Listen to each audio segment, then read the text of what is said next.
नमस्कार दोस्तों, स्वागत है हमारे YouTube चैनल स्टॉक ट्यूटोरियल्स में। दोस्तों, इस वीडियो में मैं बात करने वाला हूं मनी मैनेजमेंट के बारे में। मैं आपको पर्सनली बताता हूं कि मैं पर्सनली कैसे मनी मैनेजमेंट फॉलो करता हूं।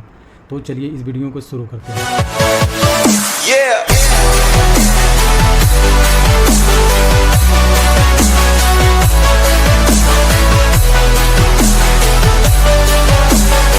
दोस्तों, सपोज करिए कि मेरे पास 1 लाख रुपए हैं।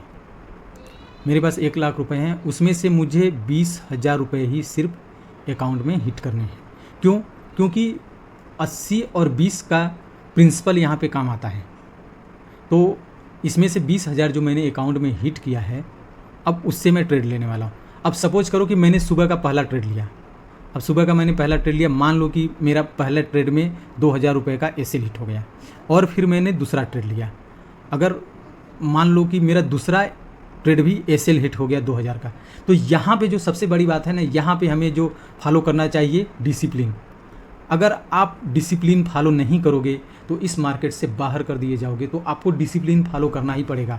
आपका माइंडसेट ऐसा होना चाहिए कि अगर आपको तीसरा ट्रेड लेते हैं तो हम तीसरा ट्रेड चाहे प्रॉफिट हो चाहे लॉस हो, मुझे सिस्टम को बंद कर देना है। यही मनी मैनेजमेंट है। अगर आपने तीसरा ट्रेड लिया और आपको बहुत अच्छा सेटअप में मिले तो भी आप ट्रेड लेते हैं और वो ट्रेड लॉस हो जाता है, फिर से आपने 2,000 का लॉस कर दिया, तो आपको सिस्टम को बंद कर देना चाहिए। अगर आप सिस्टम बंद नहीं कर सकते हैं तो हो सकता है कि उस दिन आप इसके बाद 4,000 और नेक्स्ट और ट्रेड लेने के बाद और 4,000 लॉस करेंगे, तो उस दिन आप हो सकता है कैपिटल वाइप आउट कर दे, या आपके 2-4 हज़ार बचने वाले हो सिस्टम में। तो आपको 2 से 3 ट्रेड के बाद सिस्टम को बंद कर देना चाहिए। यही मनी मैनेजमेंट है। अगर आप प्रो ट्रेडर हैं तो आप 3 ट्रेड के बाद, अपने इस ट्रेड के बाद सिस्टम को बंद ही कर देंगे। अगर आप प्रो ट्रेडर नहीं है, बिगनर हैं, तो आप एक रिवेंज ट्रेडिंग करने लगते हैं और उसमें आप रिवेंज ट्रेडिंग करते करते लॉस ही करते जाते हैं। आप कैपिटल को वाइप आउट कर सकते हैं। तो मैं आपको बताता हूं कि मैं पर्सनली कैसे ट्रेड करता हूं। मान लो मैंने इस महीने के पहले वीक में 20,000 रुपये ट्रेडिंग अकाउंट में डाले, और इस 20,000 में से मुझे एक वीक के पूरे 5 दिन मैंने ट्रेडिंग किया।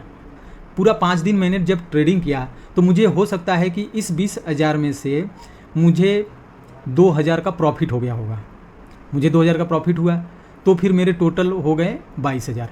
अब मैं क्या करूँगा कि इस 22,000 में से मैं 2,000 विड्रॉल कर लूँगा। इसको मैं विड्रॉल कर लूँगा 2,000।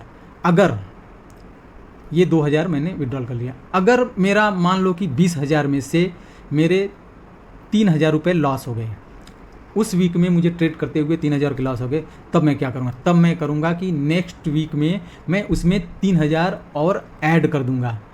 3,000 ऐड कर दूँगा उस अकाउंट, फिर से मुझे 20,000 कर देने।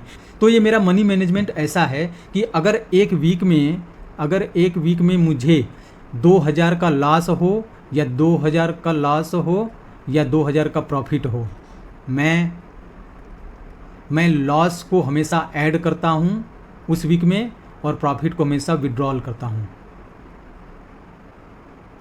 अगर आप इसको फॉलो करते हैं तो विश्वास मानिए आप इस मार्केट में टिके रहेंगे, आप मनी मैनेजमेंट को फॉलो कर पाएंगे। क्योंकि जो ट्रेडिंग है वो बहुत ही सीरियस बिजनेस है। अगर आप ट्रेडिंग में सीरियसनेस नहीं है तो आप कभी भी मैनेजमेंट को फॉलो नहीं कर पाएंगे।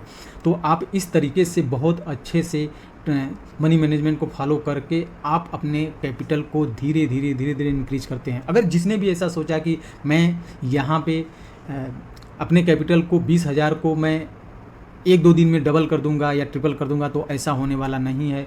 अगर कोई संजोग से कुछ ऐसा ट्रेड आपको मिल ही जाता है, डायरेक्शनल ट्रेड मिल जाता है, जिसमें आपकी ट्रेड अच्छी चल गई है, आपका कैपिटल उस समय 1.5 गुना हो जाए या 2 गुना भी हो जाए, तो अगले कुछ दिनों में आप मार्केट साइडवेज रहने वाला है, आप उस कैपिटल को भी दे दोगे, प्रॉफिट के कैपिटल को, और उसके बाद जो आपका मेन कैपिटल है वो भी कैपिटल हो सकता है चला जाए।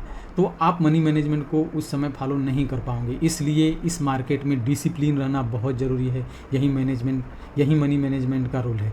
अगर वीडियो पसंद आए तो चैनल को ज़रूर सब्सक्राइब करें। धन्यवाद।